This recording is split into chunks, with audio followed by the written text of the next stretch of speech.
যুক্তরাষ্ট্রের নতুন রেকর্ড গড়েছে পেট্রোলের দাম। খুচরা বাজারে প্রতি গ্যালনের দাম বেড়ে $4.50 ছাড়িয়েছে।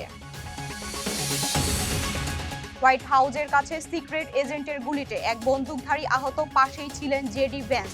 সাময়িক লকডাউন জারি। ফ্লোরিডায় হামলাকারীর গুলিতে একই পরিবারের 3 প্রজন্মের 4 জন নিহত। ঘটনার কারণ জানা যায়নি, তদন্ত চলছে। যুক্তরাষ্ট্রে নিহত লিমন বৃষ্টিকে মরণোত্তর ডক্টরেট ডিগ্রি দিচ্ছে ফ্লোরিডা বিশ্ববিদ্যালয়। বসন্তকালীন সমাবর্তনে আনুষ্ঠানিকভাবে এই সম্মাননা প্রদান করা হবে। এবং নিউ ইয়র্কে স্বল্প আয়ের মানুষ পাবে বিনামূল্যে হাই স্পিড ইন্টারনেট সেবা নিশ্চিতে $2 মিলিয়ন ফেডারেল তহবিল ঘোষণা মামদানি। উত্তর আমেরিকার রাজনীতি, অর্থনীতি, অভিবাসন ও আন্তর্জাতিক সম্পর্কে সর্বশেষ খবর নিয়ে আপনাদের জন্য আরটিভির বিশেষ পরিবেশনা আমেরিকান রাউন্ডআপ। আপনাদের সঙ্গে আছি আমি সুমা ইসলাম মৌ। 2022 সালের জুলাইয়ের পর প্রথমবারের মতো পেট্রোলের জাতীয় পণ্যের দাম গ্যালন প্রতি $4.50 ছাড়িয়েছে মার্কিন যুক্তরাষ্ট্র খুচরা বাজারে। স্থানীয় সময় মঙ্গলবার তেলের এই রেকর্ড দাম ওঠে। এর মধ্যে ক্যালিফোর্নিয়ায় প্রতি গ্যালন তেলের $6.14 পৌঁছায়। ক্রমবর্ধমান এই মূল্য বৃদ্ধি নভেম্বরের মধ্যবর্তী নির্বাচনের প্রচারণায় প্রেসিডেন্ট ডোনাল্ড ট্রাম্প এবং তার রিপাবলিকান পার্টির জন্য একটি বড় রাজনৈতিক ঝুঁকি তৈরি করেছে। বিশ্লেষকরা বলছেন, মধ্যপ্রাচ্যে উত্তেজনা হ্রাস না পেলে দেশটিতে জ্বালানির দাম পূর্বের সব রেকর্ড ছাড়িয়ে যেতে পারে। বিশ্লেষকরা মনে করছেন, যুক্তরাষ্ট্রে গ্যাসোলিনের মজুদ স্বাভাবিক ধারার চেয়ে দ্রুত কমে আসছে। তাদের মূল পূর্বাভাস অনুযায়ী আগস্টের শেষের দিকে মজুদ 200 মিলিয়ন ব্যারেলের নিচে নেমে আসবে, যা গ্রীষ্মের ঐতিহাসিক সর্বনিম্ন স্তরের কাছাকাছি। ওয়াশিংটন ডিসিতে ভাইস প্রেসিডেন্ট জেডি ভ্যান্স এর মোটরকেট চলাচলের সময় হোয়াইট হাউসের কাছে ভয়াবহ গুলির ঘটনা ঘটে। ইউনাইটেড স্টেটস সিক্রেট সার্ভিস জানায়, সন্দেহভাজন এক ব্যক্তি অস্ত্রসহ শনাক্ত হলে তাকে অনুসরণ করা হয়। পরে সে পালানোর চেষ্টা করে এবং গুলি চালালে সিক্রেট সার্ভিস পাল্টা গুলি চালিয়ে তাকে আহত করে। তাকে হাসপাতালে নেওয়া হয়েছে এবং একটি অস্ত্র উদ্ধার করা হয়েছে। ঘটনায় সাময়িক লকডাউন জারি করা হয়। এক শিশু আহত হলেও তার অবস্থা গুরুতর নয়। Washington DC metropolitan police department তদন্ত চালাচ্ছে।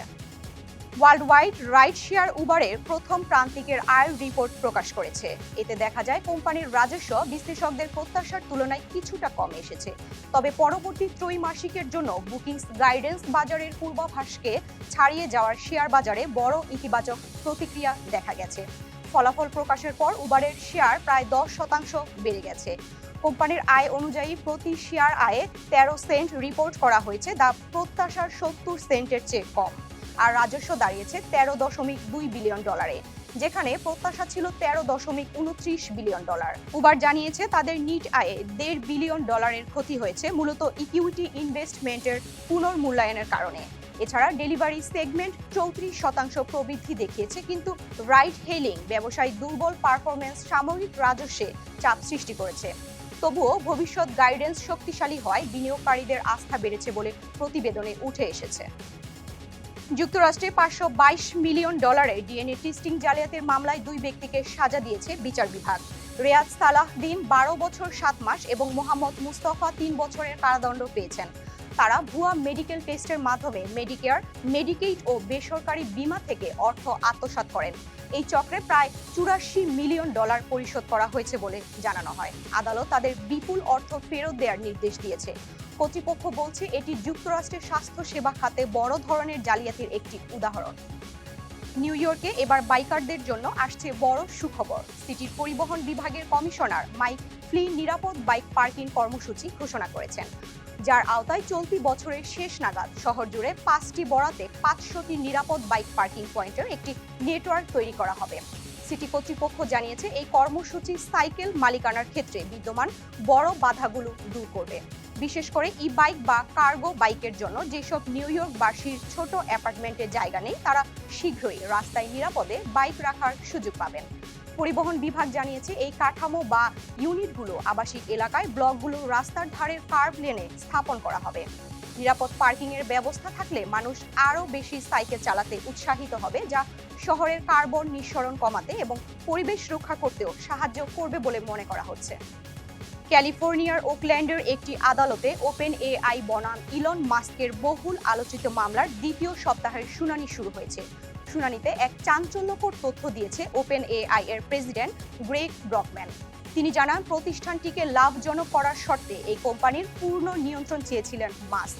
মঙ্গল গ্রহে শহর গড়তে প্রয়োজনীয় $80 বিলিয়ন সংগ্রহের লক্ষ্যে এমন মালিকানা দাবি করেছিলেন তিনি। অন্যদিকে মাস্ক ওপেন এআই এর বিরুদ্ধে প্রতারণার মামলা করে $150 বিলিয়ন ক্ষতিপূরণ দাবি করেছেন। তার অভিযোগ, দাতব্য লক্ষ্য বাদ দিয়ে প্রতিষ্ঠানটি ব্যক্তিগত মুনাফার দিকে ঝুঁকেছে। তবে ব্রকম্যান দাবি করেন, 2017 সালে ওপেন এআই এর নিয়ন্ত্রণ না পেয়ে মাস্ক ক্ষুব্ধ হয়ে বোর্ড ছেড়েছিলেন। বর্তমানে প্রতিষ্ঠানটির সাফল্যে ঈর্ষান্বিত হয়ে এই মামলা করেছেন মাস্ক।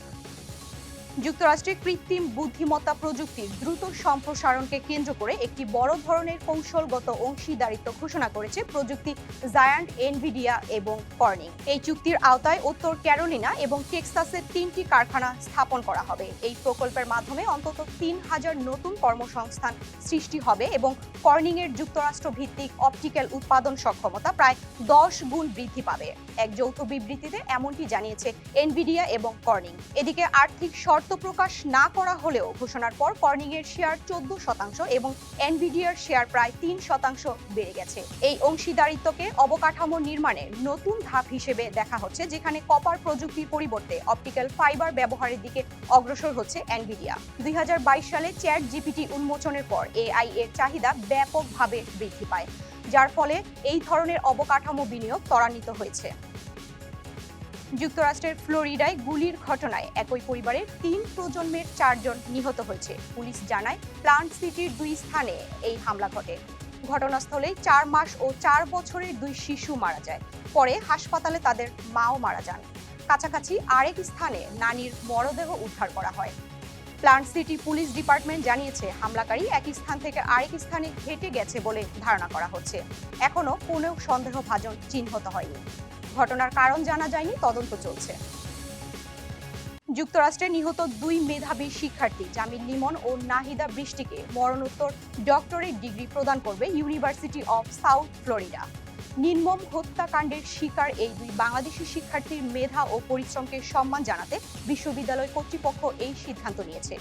2026 সালের স্প্রিং গ্র্যাজুয়েশন অনুষ্ঠানে অংশ হিসেবে প্রায় 8000 শিক্ষার্থীর সঙ্গে নাহিদা ও জামিলকেও এই সম্মাননা দেওয়া হবে। এছাড়া আগামী বৃহস্পতিবার থেকে সোমবার পর্যন্ত চলমান এই সমাবর্তন অনুষ্ঠানে প্রতিটি সেশনের শুরুতে তাদের স্মরণে 1 মিনিট নীরবতা পালন করার সিদ্ধান্ত নিয়েছে বিশ্ববিদ্যালয়টি। এর আগে 16 এপ্রিল শেষবারের মতো জনসম্মুখে এসেছিলেন জামিল লিমন ও নাহিদা বৃষ্টি। এর কয়েকদিন পর তাদের নিখোঁজ হওয়ার খবর পাওয়া যায়। 1 সপ্তাহেরও বেশি সময় পরে হার্ডওয়ার ফ্রঙ্কল্যান্ড ব্রিজের কাছ থেকে জামিলের ক্ষত বিক্ষত মরদেহ উদ্ধার করা হয়। এর ঠিক 2 দিন পরে ম্যানোগ্রোভ বনের কাছে নাহিদার খণ্ডিত দেহাবশেষ পাওয়া যায়। নিউ ইয়র্ক শহরের স্বল্প আয়ের আবাসিক ভবনগুলোতে দ্রুতগতির ইন্টারনেট সেবা সম্প্রসারণের ঘোষণা দিয়েছেন mayor Zohran Mamdani. Neighbourhood internet programme নামের এই উদ্যোগটি নিউ ইয়র্ক সিটি কর্তৃপক্ষ ও নিউ ইয়র্ক পাবলিক লাইব্রেরির যৌথ প্রকল্প।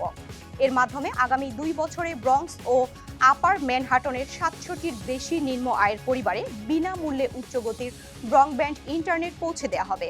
সিটির মেয়র মামদানি বলেন, ইন্টারনেট এখন চাকরি পাওয়া, শিশুদের বিনামূল্যের সেবা খোঁজা এবং শহরের বিভিন্ন সুযোগ গ্রহণের জন্য অত্যন্ত গুরুত্বপূর্ণ। কিন্তু অনেক নিউ ইয়র্কবাসীর জন্য এখনো ইন্টারনেট সেবা অপ্রতুল বা ব্যয়বহুল। তাই এই $20 লাখ বিনিয়োগ ডিজিটাল বৈষম্য কমাতে গুরুত্বপূর্ণ ভূমিকা রাখবে। এই প্রকল্পটি ফেডারেল অর্থায়নে বাস্তবায়িত হচ্ছে, যার তহবিল নিশ্চিত করেছেন কংগ্রেসম্যান রিচি টরেস।